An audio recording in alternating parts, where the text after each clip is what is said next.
Beginilah cara operasi rahasia CIA sebenarnya bekerja. Ketiga target telah melakukan kesalahan fatal. Selama berminggu-minggu, mereka mengikuti rutinitas yang persis sama. Setiap pagi, 3 anggota penting dari kelompok teroris itu masuk ke kedai kopi kecil yang sama, duduk di meja yang sama, dan berbicara selama berjam-jam tentang peristiwa dunia, strategi, dan apapun yang ada di pikiran mereka. Waktu yang sama, meja yang sama, setiap hari. Tidak butuh waktu lama bagi kantor lapangan CIA setempat untuk menyadari pola tersebut, dan setelah mereka mengetahuinya, mereka mengizinkan pengawasan langsung. Agen CIA itu tidak mencolok, biasa saja, mengenakan pakaian lokal yang sederhana. Dia terlihat sangat biasa-biasa saja. Bukan seperti James Bond, bukan seperti Jason Bourne. Bagi agen lapangan sungguhan, tampil dan bertingkah seolah-olah biasa saja adalah kekuatan terbesar mereka. Agen itu akan meniru rutinitas mereka. Dia akan datang tepat sebelum mereka, memesan kopi, dan duduk di dekat mereka, di tempat di mana dia bisa mengamati dan mendengarkan sambil membaca korannya. Terobosan itu datang beberapa minggu kemudian. Ketiga target, tokoh kunci dalam merencanakan serangan terhadap Amerika Serikat, sudah terbiasa melihat pria biasa itu di kedai kopi setiap pagi. Tapi hari ini berbeda. Yang dibutuhkan hanyalah anggukan sopan saat para target lewat. Hanya satu yang membalasnya. Inilah target baru. Minggu-minggu berlalu, dan sapaan antara agen CIA dan para teroris yang sopan itu perlahan menjadi semakin hangat. Anggukan berubah menjadi tundukan kepala yang dalam, lalu menjadi sapaan singkat secara lisan. Tiba-tiba, situasinya memuncak. Berbulan-bulan pengawasan, pengamatan hati-hati tanpa henti, nyawa satu agen lapangan, dan semua yang telah ia perjuangkan bergantung pada satu interaksi yang krusial. Pagi ini, teroris itu bertanya apakah dia bisa duduk bersama agen CIA itu. Kedua pria itu berbincang dan saling menyapa dengan sopan. Lalu, agen CIA itu menanyakan satu pertanyaan yang akan membongkar operasi ini sepenuhnya. Bagaimana kabar keluargamu? Seminggu kemudian, tersangka teroris itu diwawancarai oleh para interrogator CIA, sebuah proses yang dia jalani secara sukarela. Teroris itu telah membelot dan sekarang memberikan intelijen penting kepada CIA tentang operasi jaringan teror lokal. Kenapa? Karena agen CIA yang ditugaskan untuk mengawasinya hanya bersikap sopan kepadanya. Selama saya di negara ini, Anda satu-satunya orang yang pernah menanyakan tentang keluarga saya. Saya lelah, saya hanya ingin pulang. Sebagai imbalan atas semua yang dia ketahui tentang organisasi dan operasi kelompok teror itu, pria tersebut diberikan paspor dan tiket pulang ke Mesir. Dia bisa kembali bergabung dengan keluarganya dan hidup dalam anonimitas. Jika Anda pikir Anda tahu bagaimana operasi rahasia CIA bekerja, kemungkinan besar Anda tidak tahu. Gambaran di film dan TV memang ikonik. Agen lapangan yang menyamar di negara-negara musuh memburu teroris dan penjahat internasional. Lalu terjadi baku tembak yang tak terhindarkan, dan setelah aksi tembak-menembak yang memukau, agen CIA berhasil menyingkirkan ancaman tersebut. Dunia pun kembali aman. Di dunia nyata, operasi CIA sangat jarang berjalan seperti itu. Tapi bukan berarti hal itu tidak pernah terjadi. Namun sebagian besar, operasi hitam CIA lebih banyak berkaitan dengan manipulasi, diplomasi, dan banyak pekerjaan pengawasan yang membosankan daripada aksi tembak-menembak dan kekerasan. Pertama, penting untuk membedakan antara jenis operasi yang mungkin melibatkan badan intelijen seperti CIA. Operasi hitam adalah istilah umum yang digunakan oleh masyarakat, tetapi itu tidak mencerminkan kenyataan dari apa yang sebenarnya dilakukan CIA. Sebenarnya, badan ini melakukan berbagai jenis operasi. Yang pertama adalah operasi terselubung. Ini adalah operasi yang direncanakan dan dijalankan, sehingga identitas pihak yang mendukungnya benar-benar tersembunyi. Dengan kata lain, Amerika Serikat mungkin melakukannya, tetapi tidak ada yang bisa menyalahkan mereka karena tidak ada bukti yang jelas. Kemampuan untuk menyangkal keterlibatan secara meyakinkan sangat penting dalam dunia diplomasi, dan karena itu, badan intelijen sangat mengutamakan hal ini. Contohnya termasuk membayar penduduk lokal atau pihak ketiga untuk melakukan pekerjaan kotor untuk Anda, baik mereka sadar atau tidak. Operasi klandestin di sisi lain adalah kegiatan di mana operasi itu sendiri sepenuhnya disembunyikan dan dirahasiakan agar tidak terdeteksi. Contoh yang bagus dari hal ini adalah penggerbekan pos cuaca Soviet oleh CIA di sepanjang lingkaran Arktik. Outpost NP-8 telah dibangun di atas bongkahan es yang mengapung, dan tim yang ditugaskan di sana dievakuasi karena cuaca ekstrim. Stasiun itu hanya bisa dijangkau ketika cuaca memungkinkan melalui landasan es yang berbahaya. Landasan tersebut telah hancur akibat es yang menghimpit, sehingga memaksa stasiun itu ditinggalkan. Soviet mengevakuasi kru, tetapi mereka tidak peduli dengan peralatan atau dokumen. Mereka mengira semuanya akan hilang di telan alam. Bagaimanapun lapisan es di sekitarnya terlalu tebal untuk kapal selam atau pemecah es dan terlalu jauh untuk dijangkau helikopter dari darat. Bagi CIA dan Kantor Penelitian Angkatan Laut, stasiun yang ditinggalkan itu adalah peluang emas. Mereka bisa mengumpulkan data tentang prediksi cuaca Soviet dan menyelidiki kemungkinan eksperimen modifikasi cuaca. Tapi yang paling penting, mereka bisa memahami bagaimana Soviet melacak kapal selam Amerika Serikat di bawah es. Satu-satunya masalah adalah tidak ada cara realistis untuk mencapainya. Angkatan Laut segera mengirim Major James Smith dari Angkatan Udara AS Serikat dan Letnan Leonard A. Lashak dari Cadangan Angkatan Laut ke Sekolah Terjun Payung. Para pria itu akan terjun payung ke stasiun yang ditinggalkan, mengumpulkan informasi, lalu ditarik keluar menggunakan ekstraksi Skyhook. Setelah 5 hari di pangkalan yang membeku, sebuah balon besar perlahan naik ke langit. Sebuah pesawat penyelamat menangkap tali panjang yang tergantung darinya. Kedua pria itu dan harta karun dokumen serta peralatan Soviet berhasil diselamatkan dengan aman, menyelesaikan misi yang sebelumnya tampak mustahil. Operation Cold Feet adalah contoh sempurna dari operasi rahasia. Tidak ada satupun bagiannya yang bisa disangkal secara masuk akal. Hanya pemerintah Amerika Serikat yang memiliki sumber daya dan jangkauan untuk melakukannya. Dan jika mereka ditemukan, tidak akan ada cara untuk menutupinya. Selanjutnya kita masuk ke Black Ops. Ini sebutan yang keliru tetapi sering dipakai. Black Ops sebenarnya bukan istilah resmi pemerintah Amerika Serikat. Ini adalah istilah umum yang digunakan oleh militer dan masyarakat untuk menggambarkan program akses khusus yang sangat rahasia dan tidak diakui. Untuk menciptakan kedok, operasi yang biasanya tidak diakui ini akan membuat bukti yang mengarah pada pihak ketiga yang tidak bersalah atau justru tidak sepenuhnya bersih. Black Operations adalah yang paling sensitif dan rahasia yang dilakukan oleh CIA. Misi-misi ini biasanya dianggap sangat penting bagi keamanan nasional atau bahkan menentukan kelangsungan hidup negara Amerika. Operasi hitam bisa sangat rahasia. Bahkan ada rumor kuat bahwa beberapa proyek bahkan tidak berada di bawah pengawasan Direktur CIA, yang mungkin terdengar mustahil sampai Anda memahami struktur CIA. Secara historis, Direktur CIA seringkali tidak diberi informasi, terkadang bahkan tidak diberi pengarahan secara penuh, atau sama sekali tidak diberi pengarahan, kecuali jika diperlukan keputusan yang sangat penting. Di dalam CIA, direktur sebagian besar adalah jabatan politik. Mereka bahkan mungkin bukan berasal dari badan itu sendiri, dan hampir selalu pemerintahan baru akan menggantikan mereka. Orang-orang yang menjalankan misi biasanya berada jauh di bawah sorotan politik.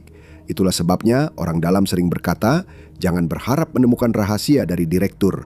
Sebaliknya, lihatlah pada posisi tingkat bawah, peran-peran yang diisi oleh personel karir CIA karena merekalah yang benar-benar tahu apa yang sedang terjadi. Posisi seperti Wakil Direktur untuk Sains dan Teknologi atau Associate Deputy Director for Support yang mengawasi seluruh sistem logistik CIA yang merupakan yang terbesar dari semua badan mata-mata di dunia adalah tempat kekuatan sebenarnya berada. Mereka inilah orang-orang yang tetap berada di posisinya saat pemerintahan silih berganti. Para penjaga rahasia sejati di dalam CIA. Ingin terus membahas rahasia tersembunyi pemerintah?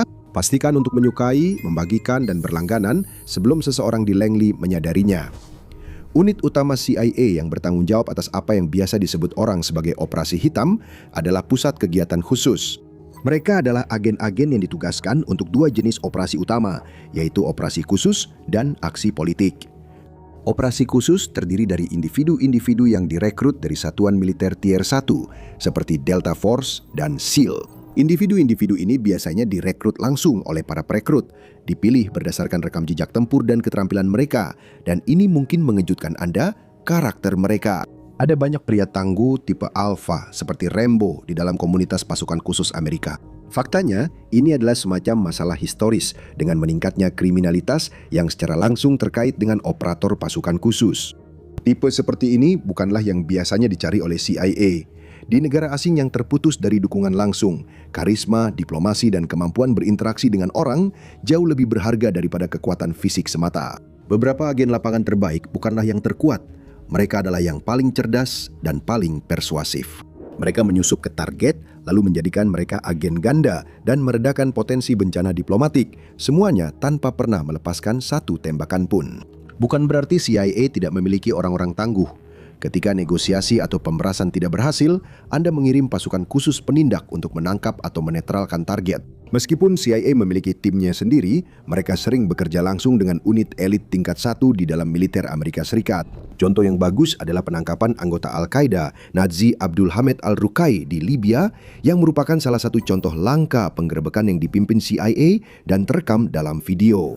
Dalam video tersebut, sebuah kendaraan tersangka diikuti oleh sebuah van putih. Begitu target berhenti, van itu langsung berbelok untuk menghalanginya. Kemudian sebuah kendaraan kedua datang dengan cepat. Kemungkinan inilah alasan target berhenti sejak awal. Jalurnya tiba-tiba terhalang. Setiap gerakan sudah diperhitungkan, setiap detik sangat berarti. Seorang anggota Delta Force keluar dari sisi penumpang van dan langsung melumpuhkan pengemudi. Para anggota mengambil Al-Ruqai dari kursi belakang, mengikatnya dengan zip tie, lalu melemparkannya ke dalam van. Anggota lainnya menggeledah kendaraan untuk mencari barang-barang yang mungkin bernilai intelijen, seperti ponsel, laptop, atau tablet. Di ujung jalan, kendaraan CIA ketiga telah memblokir lalu lintas dan melaju melewati saat van itu pergi. Kendaraan target itu sendiri dikendarai oleh anggota Delta Force atau agen CIA untuk dibuang secara diam-diam. Seluruh operasi selesai dalam 2 menit. Itu dieksekusi dengan sempurna. Yah, kecuali satu kekurangan yang sangat mencolok. Seluruh kejadian itu terekam oleh kamera pengawas rumah yang gagal diidentifikasi dan dinonaktifkan oleh tim lapangan. Disinilah kita masuk ke inti pekerjaan lapangan dan bagaimana operasi rahasia dijalankan. Pengintaian sangat penting untuk setiap operasi, dan ini mencakup segala hal, mulai dari mengetahui tata letak suatu lokasi hingga bisnis, rumah, serta VIP, keamanan, dan sistem pengawasan yang ada. Segala sesuatu yang bisa memengaruhi keberhasilan misi harus diperhitungkan. Tidak ada detail yang dianggap sepele dalam persiapan sebuah operasi. Mengetahui bahwa penduduk lokal di satu lingkungan tertentu lebih suka menikmati kopi mereka dengan cara tertentu bisa menjadi penentu antara keberhasilan atau kegagalan. Ingat misi di kedai kopi itu? Detail kecil seperti tidak tahu bahwa penduduk di lingkungan itu tidak menambahkan susu ke kopi mereka bisa langsung menandai seorang agen lapangan sebagai orang asing. Setiap detail itu penting. Inilah sebabnya mengapa CIA sebagian besar terdiri dari para analis yang membentuk bagian utama dari tombak, sementara agen lapangan hanyalah ujung tombak kecil di depannya.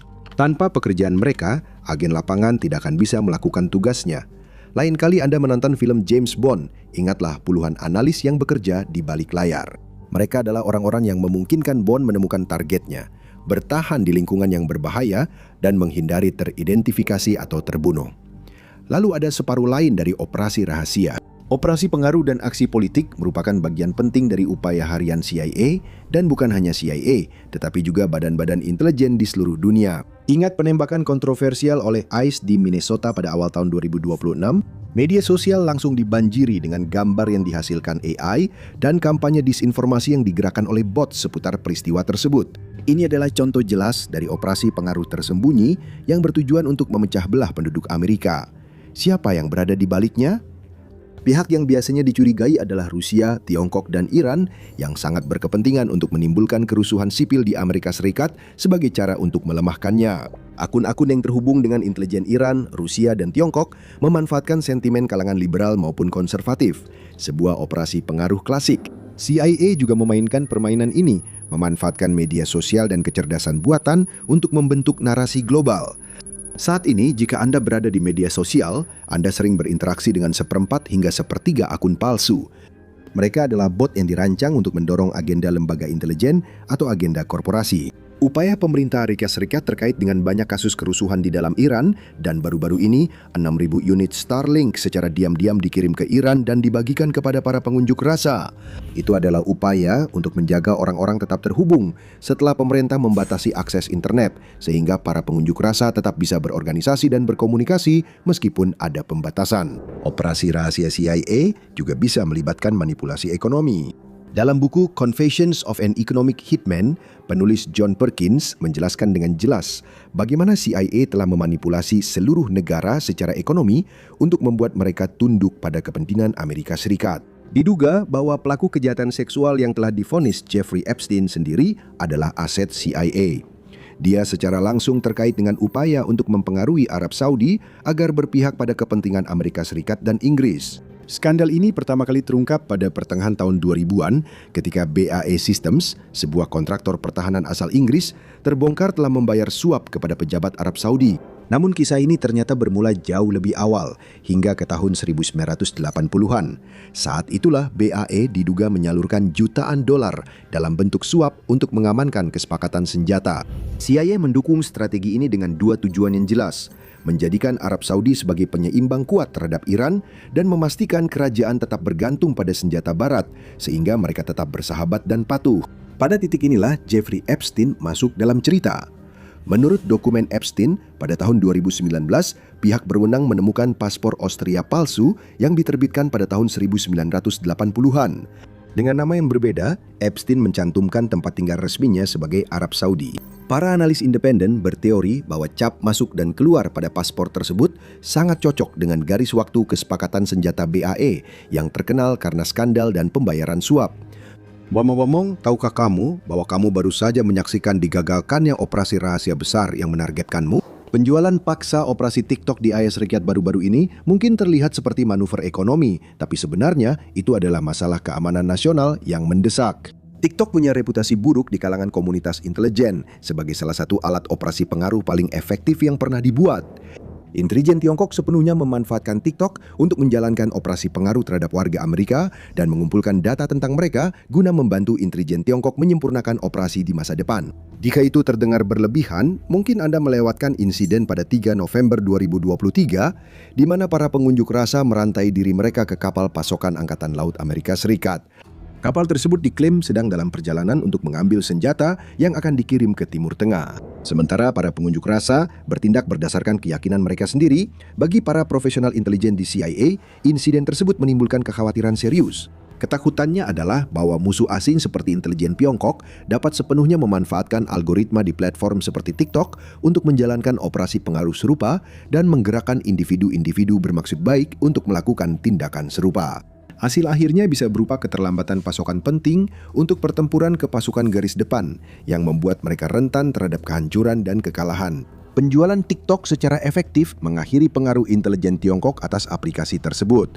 Tentu saja, ini juga berarti membuka kemungkinan pengaruh Amerika sebagai gantinya. Jika semua bagian digabungkan, operasi gelap yang dipimpin CIA biasanya akan mengikuti garis waktu yang sangat mirip. Mari kita bahas sebuah operasi hipotetis yang menargetkan seorang tersangka teroris dan memuraikan bagaimana operasi itu bisa berjalan. Pertama, intelijen yang masuk dinilai untuk mencari ancaman atau peluang. Misalkan muncul laporan tentang seseorang yang merencanakan serangan atau melakukan aksi terorisme. Hal ini akan segera memicu peninjauan oleh petugas CIA. Jaringan informan, intelijen sinyal, dan kontak lapangan milik agensi berarti hanya sedikit perkembangan yang luput dari perhatian. Selanjutnya, setelah individu tersebut diidentifikasi dan dinilai, tim senior akan bertemu untuk meninjau semua intelijen yang tersedia dan menentukan tujuan strategis. Dalam kasus ini tujuannya jelas, mengumpulkan intelijen yang dapat ditindaklanjuti tentang rencana, jaringan, dan rekan-rekan target. Jika memungkinkan, rekrut orang dalam atau aset di lingkaran individu tersebut untuk memberikan informasi berkelanjutan yang dikenal sebagai kompromat, yaitu materi yang dapat digunakan untuk memengaruhi perilaku atau mengganggu operasi. Selanjutnya adalah mencari otorisasi hukum. CIA seharusnya mendapatkan otorisasi hukum untuk setiap operasi yang mereka lakukan. Proses ini biasanya melibatkan peninjauan oleh cabang eksekutif dan kelompok 8 senat, yaitu anggota Kongres senior yang mengawasi aktivitas intelijen. Beberapa program Morrison secara historis telah melewati proses pengawasan ini dengan dalih perintah eksekutif rahasia yang menyoroti area abu-abu hukum tempat operasi rahasia kadang-kadang dijalankan. Bagaimanapun juga, program warisan ini merupakan krisis konstitusional total. Langkah selanjutnya adalah perencanaan operasional. Di sini, CIA akan mulai merencanakan secara rinci operasi yang memenuhi tujuan yang telah ditetapkan. Ini melibatkan identifikasi kekurangan dalam intelijen, serta merinci intelijen baru apa saja yang dibutuhkan secara spesifik. Bagaimana target akan diawasi tanpa terdeteksi? Metode pemantauan rahasia atau penyadapan komunikasi apa yang akan digunakan? Bagaimana data yang dikumpulkan akan diambil atau dikirimkan dengan aman untuk dianalisis? Dengan rencana yang sudah disiapkan, saatnya merekrut aset. Agen lapangan akan mengidentifikasi orang-orang yang dekat dengan target, rekan, kurir, atau fasilitator yang mungkin dapat dibujuk, dipaksa, atau direkrut untuk memberikan intelijen. Orang dalam ini dapat memberikan akses dan konteks yang sangat berharga yang tidak mungkin didapatkan dari jarak jauh. Setelah itu, operasi dijalankan. Pengawasan dimulai, intelijen dikumpulkan, dan aset diaktifkan. Operasi tersebut mungkin mengungkap rencana, jaringan logistik, atau aktivitas ilegal. Hal ini dinilai untuk mitigasi ancaman langsung sambil tetap menjaga kemampuan menyangkal keterlibatan secara masuk akal dan perlindungan hukum. Dan di sini, kita memasuki fase pengendalian kerusakan dan menjaga agar keterlibatan dapat disangkal dari operasi tersebut. Bagian dari pengendalian kerusakan melibatkan membungkam saksi utama. Fase operasi ini mungkin tidak selalu diperlukan, tetapi ketika sebuah operasi mengalami dampak balik besar-besaran, sangat penting bagi CIA dan pemerintah Amerika Serikat untuk menjaga jarak dari potensi skandal atau kesalahan apapun. Seluruh proses ini bisa memakan waktu mulai dari beberapa bulan hingga 1 dekade atau lebih. Lebih dari apapun, operasi rahasia adalah ujian kesabaran, bertahun-tahun perencanaan, dan menunggu kesempatan yang sempurna sebelum mengambil tindakan. Jadi, lain kali Anda menonton film mata-mata, ingatlah bahwa apa yang Anda lihat pada dasarnya adalah 1% terakhir dari sebuah operasi yang kemungkinan besar memakan waktu bertahun-tahun untuk dipersiapkan. Dan meskipun itu memberi Anda gambaran yang jelas tentang bagaimana operasi biasanya berlangsung, apa yang Anda lihat hanyalah puncak gunung es. Jika Anda pikir ini sudah menegangkan, tunggu sampai Anda mengetahui rahasia CIA yang telah dideklasifikasi dan sangat gila yang seharusnya tidak Anda ketahui, atau klik video ini saja.